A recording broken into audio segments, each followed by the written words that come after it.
Search for the will of God in unpleasant events in life.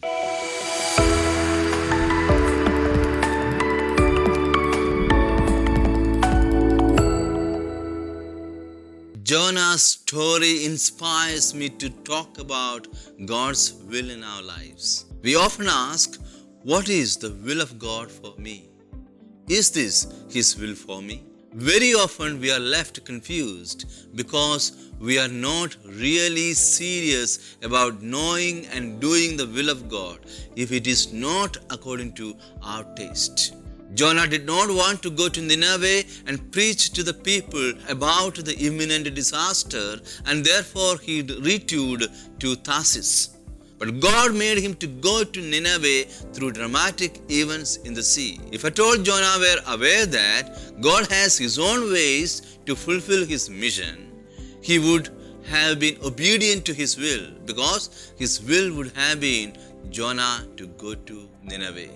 Sometimes, when the events do not occur according to our taste and comfort, we tend to dismiss them as they are not for us.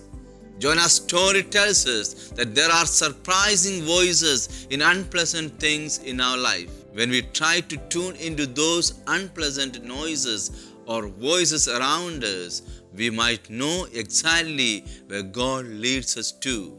These unpleasant voices could be in nature, family, friends, random acts of kindness, poverty, the homelessness, etc. Resistance to such a leading would make us prolong the inevitable. The sign of Jonah, what happened to Jonah, is truly a great warning for us. Search for the will of God in unpleasant events in life and fulfill them even if they bring discomfort to us, so that God may have His way and we have peace.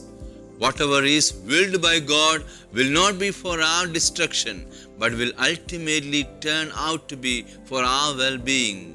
For He says, "For I know the plans I have for you, says the Lord, plans for welfare and not for evil, to give you a future and a hope." Jeremiah 29:11.